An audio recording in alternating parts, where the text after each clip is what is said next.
سبيل الدموع سبيل مريح تنهدى يا صاحي كي تستريح وبث الدعاء. Sungguh-sungguh Allah sangat ridho ketika seorang hamba itu makan ketika sesuap nasi dia muji Allah, ketika minum seteguk nasi dia muji Allah. Itu kalau orang diridhoni Allah itu wali betul.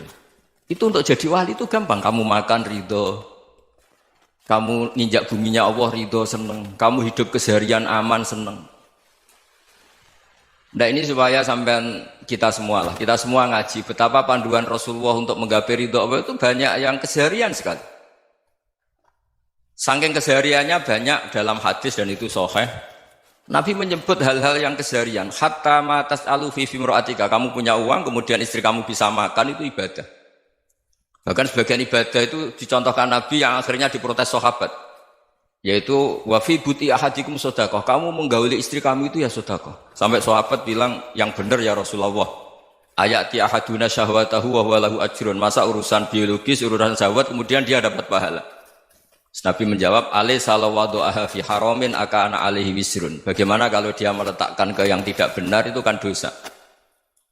Nah, hal-hal seperti ini yang saya ingin teman-teman semua. Saya juga agak ingin ngaji demi Anda juga agak ingin. Itu dosa sekali ngaji kok pesanan kelompok tertentu itu enggak boleh. Islam itu untuk semua. Jadi ya cuma karena di depan saya jenengan ya seakan-akan jenengan korbannya. Itu ada ilmunya dalam usul fikih itu. Jadi orang itu harus ngaji usul fikih. Nama yang disebut, mungkin Mas Sufyan masih ingat zaman ngaji usul fikih. Nama yang disebut itu tidak jaminan sebagai prioritas perintah.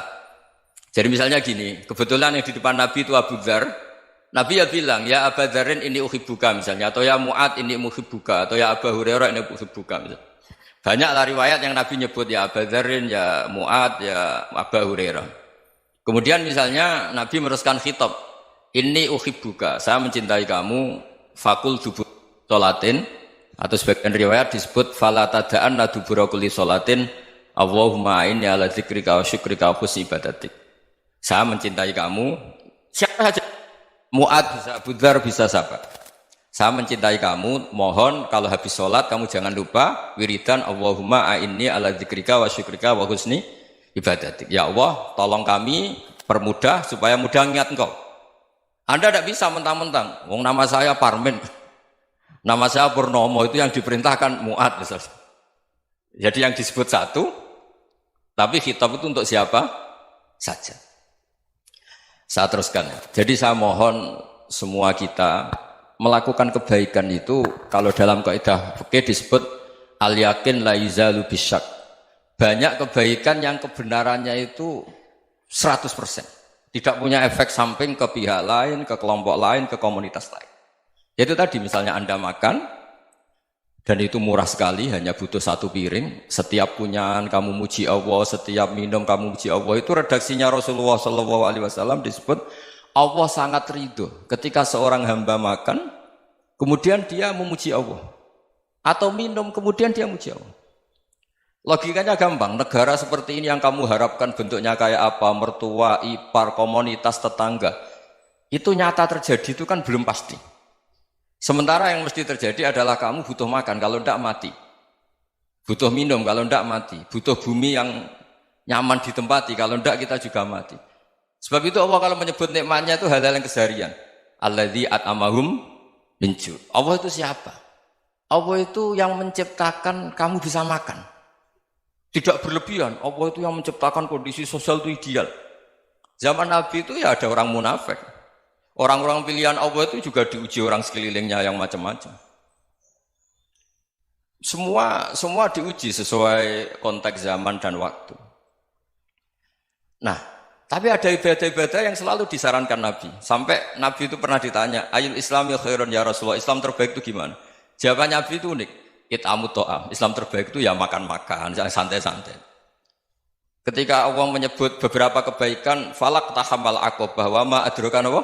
Mal aqobah. Terusannya apa? Fakku rokobah. Terusannya apa? Au it'amun fi yaumin di masubaya, atau acara makan-makan itu juga Islam. Kenapa? Ya bayangkan kalau tidak ada makanan, kita mati kan? Kondisi sosial tidak ideal tuh Anda masih gak apa-apa. Tapi kalau Anda tidak makan, Anda tidak minum, kamu punya istri cerewet masih bisa hidup, punya mertua cerewet masih bisa hidup. Tapi kalau tidak makan bisa mati. Berarti penting mana istri sama makan? Penting mana? Makan. Semoga istri Anda dengar. Nanti kamu disuruh makan tapi pulang deh. Itu kalau dibahasakan makan masih memahami. Penting mana nasi satu piring dengan istri. Nggak ada nasi mati, nggak ada istri belum mati. Penting mana? Ya, gak berani jawab kan? Nah, ternyata Anda ada garang kan di depan istri. Jadi saya mohonlah, mungkin Mas Sufyan Sauri tadi yang bisa bantulah. Teman-teman tuh ngaji yang keseharian saja. Karena kita nyari ridha Allah itu berdasar firman Allah. Dan firman Allah itu menyebut keseharian tuh riang, gampang. Yaitu tadi misalnya wa min ayatihi manamukum bil-laili wan-nahar. Termasuk ayat-ayat Allah itu kamu tidur. Maka dulu itu ada guyonan, ada tokoh Mu'tazilah, kelompok dalam Islam yang berpikir manusia itu bisa menentukan ikhtiarnya sendiri. Karena saya bisa duduk, ingin duduk, ingin berdiri, berdiri. Karena kelompok ini nggak terima kalau semua kehendak Allah, nanti bagaimana kalau semua kehendak Allah kok ada hisab ya, ada sanksi. Lucunya itu dia akhirnya, ini cerita ya, mencintai seorang perempuan, cantik sekali. Dan itu dia menjadi ahli sunnah itu oleh hal-hal yang sepele. Karena istrinya cantik, ya namanya suami istri hubungan intim. Terus ditanya, Mas, masih ingin lagi? Masih. Silahkan diulang lagi. Wah ya tidak bisa. Katanya manusia bisa menentukan yang diinginkan. Itu tobat itu. Itu nggak bisa ditobatkan Mas Sufyan Ats-Tsauri. Orang cantik yang mudah nobatkan orang itu orang cantik. Segampang itu. Akhirnya kita tahu, makanya kalau dalam kitab Hikam itu disebut al-aqil mayyakul madza yaf'alu wa hubi wal ghafil mayyakul madza af'al. Orang yang punya akal karena sadar ini wilayah Allah, semua milik Tuhan. Itu dia tiap hari berpikir, besok Allah akan melakukan apa terhadap dunia ini. Kamu merencanakan sesuatu mau plesir, ternyata gempa. Mau wisata ke Rusia, ternyata perang. Kamu tidak pernah tahu apa yang akan terjadi besok. Wa ma tadri nafsum madza taksibu ghadan. Tapi anda semua kita ini sering punya jadwal permanen. Makanya saya kalau diundang siapa saja, sana takdir. Yang jelas Gus ini acara penting. Ya masih acara penting nak pangeran ngersakno piye? Kok ape dadi pangeran? Kamu kok mau jadi Tuhan? Itu kadang ya kiai. Penting Gus acara ini jenengan harus memastikan bisa. Loh kamu itu yang ngajarin tauhid, sesuatu itu biadillah kok bilang-bilang apa pasti. Kalau saya terus tak tobatkan kamu kata saya. Ya kalau gitu Gus bilang insya Allah. Wah itu hati saya, fisik saya, roh saya sudah bilang insya Allah. Tidak usah kamu latih kata saya. Nah hal-hal tauhid keseharian itu gampang sebetulnya.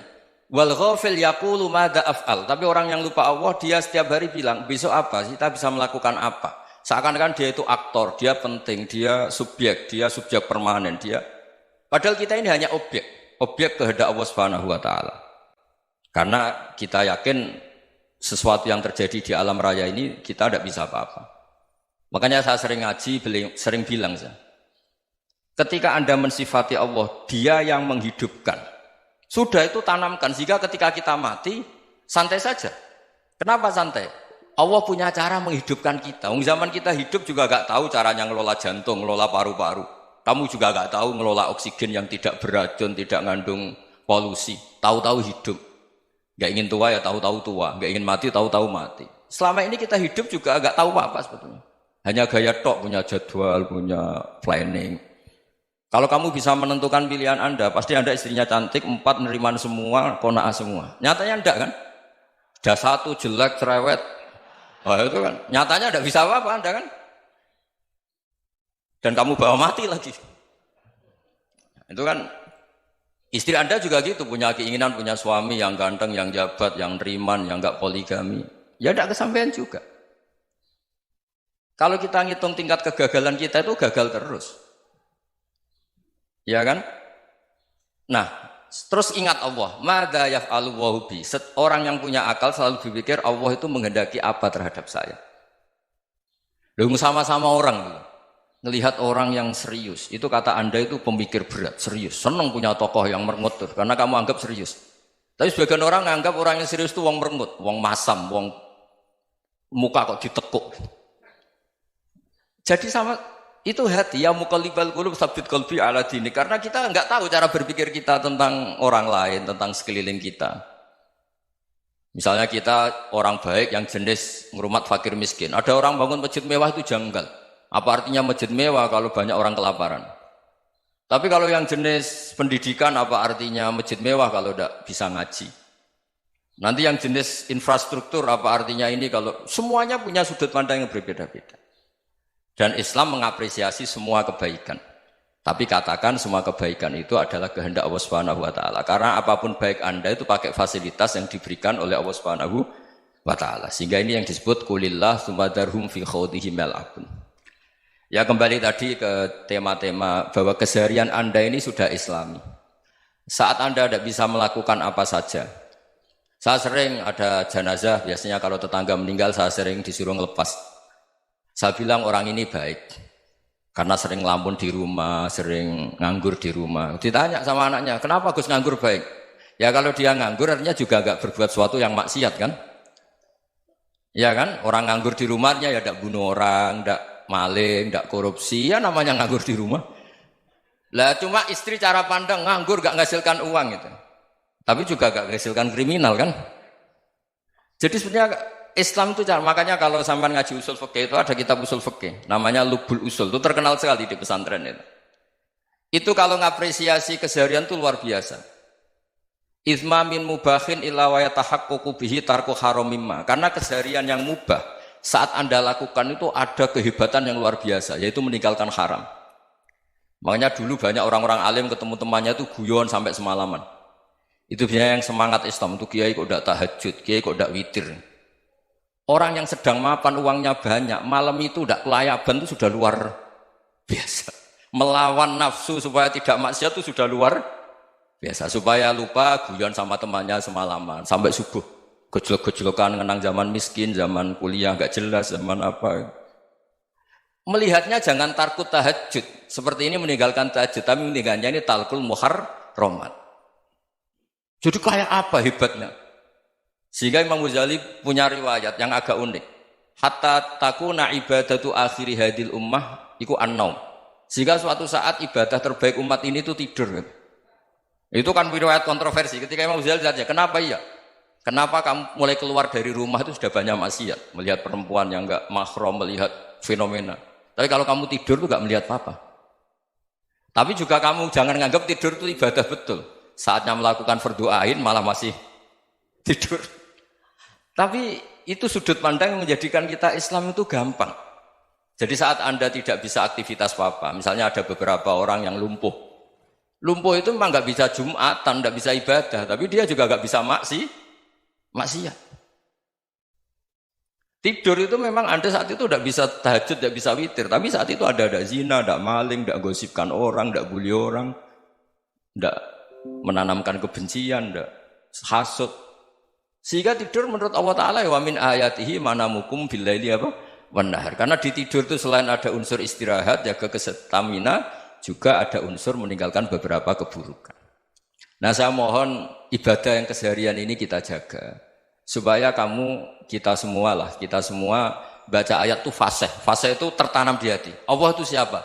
Alladzi at'amahum min ju'i wa amanahum min khauf. Dan Allah kalau cerita di Quran itu anna sababnal ma'a sabba tsumma syaqqaqnal ardha wa syaqqa fa ambatna fiha habba wa inaba wa qadba wa zaituna wa nakhla wa hadaika hulba. Kamu tahu saya ini siapa kata Allah?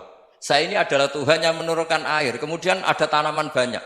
Habba wa inaba wa qadba, ada zaitun, ada tin, kalau orang Jawa mungkin ada tela, ada padi, ada mangga, ada pisang. Sudah. Wa inaba wa zaituna wa nakhla wa hadaika hulba. Ada perkebunan yang lebat. Tujuannya apa? Mata Allahkum, silahkan kamu pakai, kamu nikmati. Tapi karena kadang kita ini punya ide-ide besar. Tadi untuk syukur saja nunggu punya istri riman, rumah baik, tetangga baik, komunitas baik, semuanya baik baru syukur. Lama-lama nanti ada di surga, syukurnya nunggu surga paling kelas A. Itu sudah ada yang menghuni Rasulullah, kamu enggak boleh di situ. Masa untuk syukur saja? Repotnya Masya Allah. Jadi mohon Quran yang kalau Anda hafalkan juz amma itu kan ada ayat-ayat yang kayak tadi. Ya, fal yang dzuril insanu ila ta'ami. Coba lihat apa yang kamu makan ya? Dari mana? Dan untuk mempertahankan hidup kamu keseharian. Jadi jangan kira ibadah itu harus membentuk komunitas yang versi Anda. Ibadah itu harus yang hal yang mulu-mulu. Kesehariannya Anda alami. Loh ini saya tidak bikin-bikin. Saya ngaji bukan karena berdasar pesanan. Itu ayat yang saya baca kan betul ada ayatnya kan. Fal yang dzuril insanu ila ta'ami. Anna sobabnal ma'a sobba. Thumma syaqaqnal ardo syaqqa. Fa'ambasna fiha habba wa inabau wa qodba. Wa zaitunau wa nakhla wa hadaika khulba. Terusannya apa? Mata'al lakum. Silakan kamu nikmati. Mata itu silakan kamu nikmati. Ya kayak sampai dikasih hidangan ya makan. Ya sudah makan. Habis makan ya minum. Habis itu ngantuk ya tidur. Ya sudah normal-normal saja. Kayak apa indahnya Islam. Tapi Anda mencari Islam yang gimana lagi? Nah itu yang diajarkan guru-guru kita, diajarkan sanad kita sampai Wali Songo, sampai Rasulullah SAW. Bahwa pada akhirnya ada jihad, ada perang. Itu dulu memang perang, bukan membunuh. Beda. Dulu kita dijajah Belanda ya perang, dan itu normal karena kita dijajah. Jadi ketika orang lain ingin baik sama kita, wa in ahadum minal musyrikin astajaruka ya fajirhu hatta yasma'a kalam Allah. Kalau mereka ingin baik ya kita baik. Makanya ada istilah musta'man, mu'ahad. Kalau mereka ingin damai, berdampingan dengan kemajmukan ya itu yang lebih baik. Karena memang Islam menghormati proses perdamaian. Wa in janahu lis-salmi ya fajnah lah. Kalau ingin damai ya kita harus